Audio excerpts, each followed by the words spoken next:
Hello everyone, a very warm welcome to all of you. Welcome to Ubiquitous Biology. इस lecture में हम पढ़ेंगे basics of botany, जिसमें हम देखेंगे व्हाट इज बॉटनी एंड उसके बाद हम देखेंगे क्लासिफिकेशन, जिसमें हमारा मेन फोकस रहेगा प्लांट किंगडम के ऊपर. Okay, so let's proceed the lecture. So first question आता है what is botany? So botany is the branch of biology that deals with the study of plants. जिसमें आप plants के बारे में पढ़ते हो बायोलॉजी की ब्रांच के अंदर, उसे हम कहते हैं बॉटनी. बॉटनी वर्ड जो था ये डिराइव किया गया था ग्रीक वर्ड से, जिसे हम बॉटनी कहते हैं. और जो साइंटिस्ट प्लांट्स की यानी बॉटनी की स्टडी करता है उसे हम कहते हैं बॉटनिस्ट.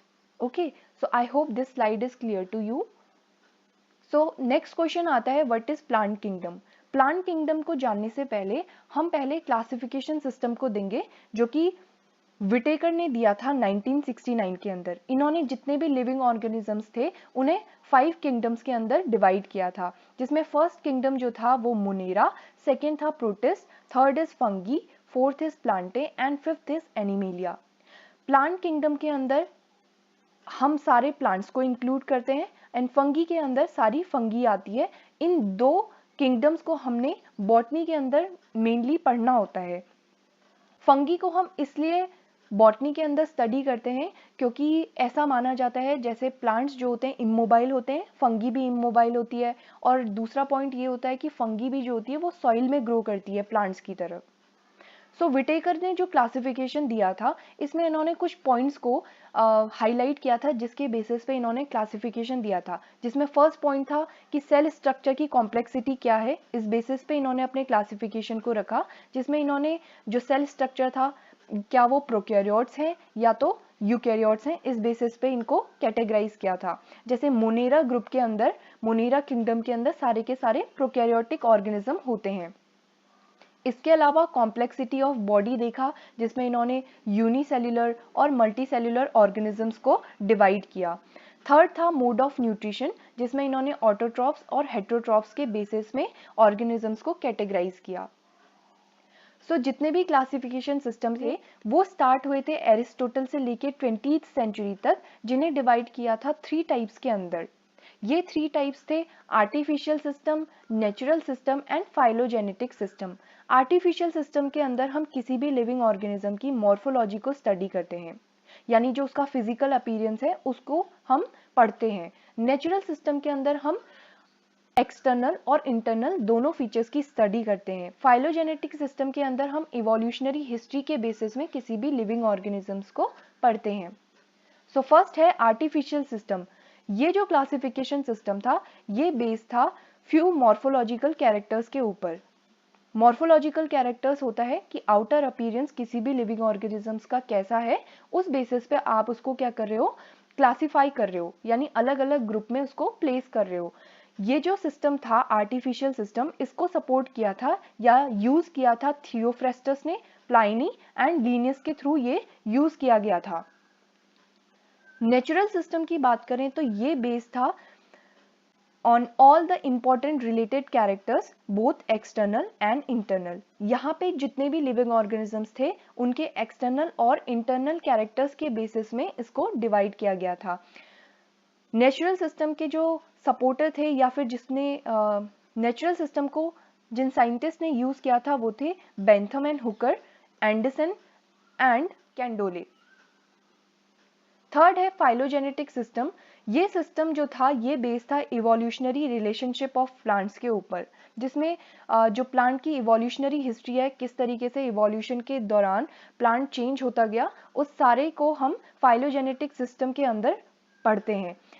इसका यूज जो था फाइलोजेनेटिक क्लासिफिकेशन, ये यूज किया गया था Eichler, Bessey, Whittaker, Engler and Prantl and Hutchinson के थ्रू. नेक्स्ट जो फॉलो किया जाता है आइटलर का क्लासिफिकेशन सिस्टम, जिसमें इन्होंने प्लांट्स को 2 कैटेगरी में डिवाइड किया था, जिसमें पहला है क्रिप्टोगैमे एंड सेकेंड है फेनोरोगैमे. क्रिप्टोगैमे ऐसे प्लांट्स होते हैं जो नॉन फ्लावरिंग होते हैं और सीडलेस प्लांट होते हैं, यानी यहाँ पे फ्लावर्स भी नहीं दिखेंगे और सीड्स भी प्रेजेंट नहीं होते हैं. फेनेरोगैम्स ऐसे प्लांट्स होते हैं जहाँ पे फ्लावर्स प्रेजेंट होते हैं और ये सीड बेयरिंग प्लांट्स होते हैं, यानी इन प्लांट्स के अंदर आपको सीड्स देखने को मिलेंगे. क्रिप्टोगैम्स को फर्दर डिवाइड किया है थैलोफाइटा, ब्रायोफाइटा एंड टेरिडोफाइटा के अंदर। थैलोफाइट्स ऐसे प्लांट्स होते हैं जिसमें आपको clearly roots, leaves and stem जो होती है क्लियरली विजिबल नहीं होती है। So Thallophyta plant body is thallus like undifferentiated plant body इनकी होती है। ओके,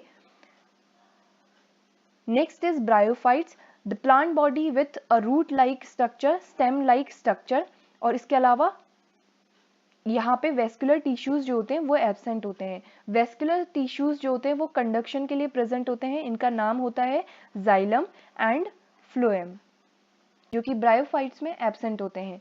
नेक्स्ट है टेरिडोफाइट्स। तो टेरिडोफाइट्स की जो प्लांट बॉडी होती है ये डिफरेंशिएटेड होती है true roots, stem and leaves के अंदर, यानी यहाँ पे आपको क्लियरली रूट्स, स्टेम और लीव्स विजिबल होंगी। वेस्कुलर टिश्यूज जिन प्लांट्स में प्रेजेंट होते हैं उन्हें हम वेस्कुलर क्रिप्टोगैम्स कहते हैं। सो क्रिप्टो मीन्स होता है छुपा हुआ, कोई भी चीज जो हिडन होती है। और ये कितने टाइप्स में डिवाइडेड होते हैं? 3 टाइप्स में, Thallophyta, bryophyta and pteridophyta. Next जो थैलोफाइट्स होते हैं ये भी फर्दर 3 टाइप्स में डिवाइड होते हैं, algae, fungi and lichens. So algae जो होते हैं वो पिगमेंटेड थैलोफाइट्स होते हैं, यानी अलग अलग तरीके की एल्गी आपने पढ़ी होगी, ये प्रेजेंट होती है, जबकि फंगी में पिगमेंट्स प्रेजेंट नहीं होते हैं, जिस कारण ये क्या होती है, नॉन पिगमेंटेड थैलोफाइट्स हम इसे कहते हैं। लाइकेन्स जो होते हैं यहाँ पे सिम्बायोटिक एसोसिएशन देखा जाता है, यानी यहाँ पे एल्गी और फंगी आपस में एक साथ प्रेजेंट रहती है, जिससे ये क्या फॉर्म करती है, सिम्बायोटिक रिलेशनशिप। नेक्स्ट आता है फेनेरोगैम्स। फेनेरोगैम्स भी 2 टाइप्स में डिवाइड होते हैं, जिम्नोस्पर्म्स एंड एंजियोस्पर्म्स। हमने इसकी शुरुआत कहां से करी थी? आइटलर के क्लासिफिकेशन में हमने देखा था कि ये 2 टाइप्स में डिवाइड होता है, cryptogam and phanerogams. Cryptogam further divide होता है 3 टाइप्स में, एंड उसके अलावा थैलोफाइट्स जो होते हैं वो भी फर्दर डिवाइड होते हैं 3 टाइप्स में। Okay, I hope this is clear to you.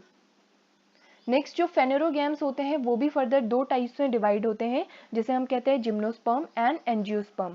Phanerogams में जो जिम्नोस्पर्म होते हैं इसमें नेकेड सीड्स प्रेजेंट होते हैं, यानी प्लांट्स के अंदर जो सीड्स प्रेजेंट होंगे वो नेकेड फॉर्म में प्रेजेंट होंगे, कोई भी कवरिंग यहाँ पे प्रेजेंट नहीं होती है। जबकि एंजियोस्पर्म की बात करें तो यहाँ पे जितने भी सीड्स होते हैं वो कवर्ड फॉर्म में प्रेजेंट होते हैं। एंजियोस्पर्म को फर्दर 2 टाइप्स में डिवाइड किया जाता है, monocots and dicots.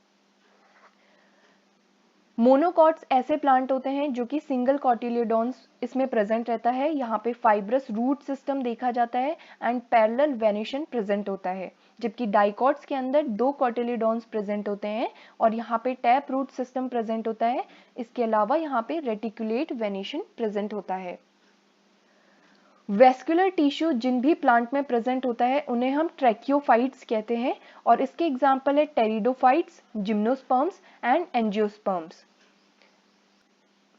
Non tracheophytes कौन कौन से प्लांट्स होते हैं? Algae, bryophytes and fungi. इनमें वेस्कुलर सिस्टम नहीं पाया जाता है, इसीलिए इनको हम नॉन ट्रैकियोफाइट्स कहते हैं। इसके अलावा जिस भी प्लांट्स के अंदर एम्ब्रियो प्रेजेंट होता है उसे हम कहते हैं एम्ब्रियोफाइटा।